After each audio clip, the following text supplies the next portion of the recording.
안녕하세요. 여러분을 투자의 세계로 인도할 박곰이라고 합니다. 우리는 앞선 영상에서 ETF가 가진 많은 장점들을 배워봤습니다. 이 ETF를 잘 알고 이용한다는 것은 한 명의 투자자에겐 완전히 새로운 세계가 열린다고 할 수 있을 정도입니다. 그래서 오늘은 이 수많은 ETF들을 종류별로 무엇이 있는지 한번 배워보겠습니다. 첫 번째는 시장 ETF입니다. 가장 대표적인 거고 가장 많은 투자자들이 이용하는 ETF입니다. 시장 전체를 그대로 ETF로 만들어서 이거 하나만 사면 그 시장 전체를 사는 효과를 만들어낸 것이죠. 우리가 일반적으로 ETF라고 하면 딱 떠오르는 것이 바로 이 시장 ETF입니다. 한 기업의 미래는 어떻게 될지 알 수 없지만 시장 전체는 상승할 거야, 이런 생각을 가지셨다면 시장 ETF에 투자하시면 됩니다. 우리나라의 대표적인 시장을 묶어놓은 코스피 ETF, 코스닥 ETF, 미국의 대표적인 기업 500개에 투자하는 S&P 500 ETF, 미국의 기술주 기업들이 모여있는 나스닥 ETF, 미국의 전통 기업들이 모여있는 다우존스 ETF, 이것들 이외에도 국가를 대표하는 시장 전체를 묶어놓은 ETF들이 있습니다. 차이나 ETF, 인도 ETF, 베트남 ETF, 일본 ETF 등등이 있어서 우리는 클릭 한 번으로 이런 국가 전체에 투자하는 효과를 볼 수 있습니다.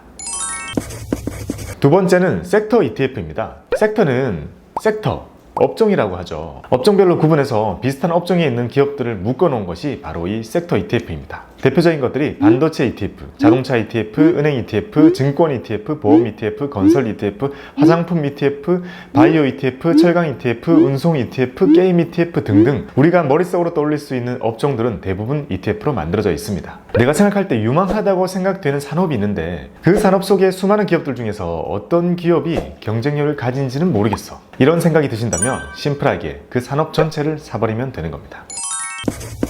세 번째는 스타일 ETF입니다. 주식을 구분할 때 시장별로 구분할 수도 있지만 그 주식이 가지고 있는 스타일별로 묶을 수도 있습니다. 큰 기업 위주로 묶어 놓으면 대형주 ETF, 기업의 가치에 비해 주가가 낮아서 주가 상승을 기대할 수 있는 기업들을 모아놓은 가치주 ETF, 배당을 많이 주는 기업들을 모아놓은 고배당 ETF, 배당을 점점 많이 주는 기업들을 모아놓은 배당 성장 ETF, 경기를 많이 타는 기업들을 모아놓은 경기 소비재 ETF, 경기를 많이 안 타는 기업들을 묶어놓은 경기 방어 ETF, 이런 식으로 내가 투자하고자 하는 스타일을 분명히 정했다면 거기에 맞춰서 ETF를 고를 수도 있습니다.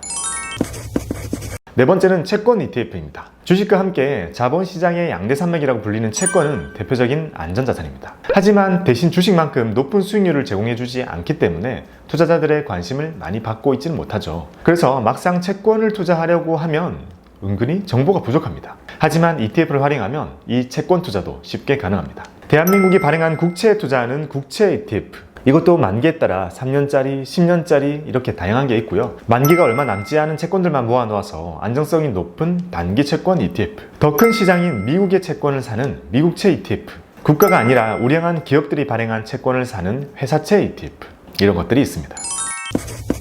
다섯 번째는 파생형 ETF입니다. 파생상품은 우리가 어디선가 많이 들어본 선물이나 옵션을 말합니다. 파생상품을 어떻게 활용하는지에 따라서 똑같은 곳에 투자를 해도 더 다이나믹한 결과를 만들어낼 수 있게 활용할 수 있습니다. ETF 이름 중에 레버리지나 인버스 이런 말들이 붙어있는 ETF들이 바로 이 파생형 ETF입니다. 레버리지는 2배를 의미합니다. 지수가 1% 오르면 레버리지 ETF는 2%가 오르고, 반대로 지수가 마이너스 2% 하락하면 레버리지 ETF는 마이너스 4%가 하락하는 식으로 위든 아래든 2배로 더 크게 움직이는 ETF를 레버리지 ETF라고 합니다. 인버스 ETF는 리버스란 뜻입니다. 반대를 의미하죠. 지수가 오르면 인버스 ETF는 떨어지고, 지수가 떨어지면 인버스 ETF의 수익률은 오르기 때문에 시장이 하락할 것 같으니 하락의 방향에 투자하겠어, 이런 식으로 선택하는 것이 바로 이 인버스 ETF입니다. 중요한 것은 레버리지와 인버스는 파생형 ETF입니다. 파생이라는 것 자체가 우리가 쉽게 이해하기가 힘듭니다. 그래서 파생형 ETF는 경험이 부족한 상태에서 섣불리 접근했다가는 큰 손실이 발생할 수도 있습니다.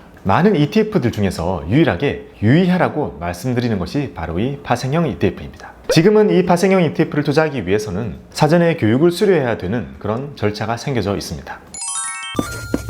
여섯 번째는 원자재 ETF입니다. 금, 은, 원유, 구리, 콩, 농산물 이런 원자재들도 가격 변동이 있고 투자성이 있기 때문에 대표적인 투자 상품의 한 영역입니다. 주식 채권들과 달리 이런 원자재에 투자를 하고 싶어도 실물을 직접 사야 하는 번거로움이 있죠. 가격이 오를 것 같다고 해서 지금 쌀 때 사놓고 집에 보관하기엔 보관의 문제가 너무나 크죠. 그런 번거로움도 ETF로 손쉽게 해결할 수 있습니다. 원유 ETF, 금 ETF, 은 ETF, 구리 ETF, 콩 ETF, 팔라듐 ETF, 이런 ETF들을 활용하면 원자재의 실물을 눈으로 볼 필요도 없이 투자가 가능합니다.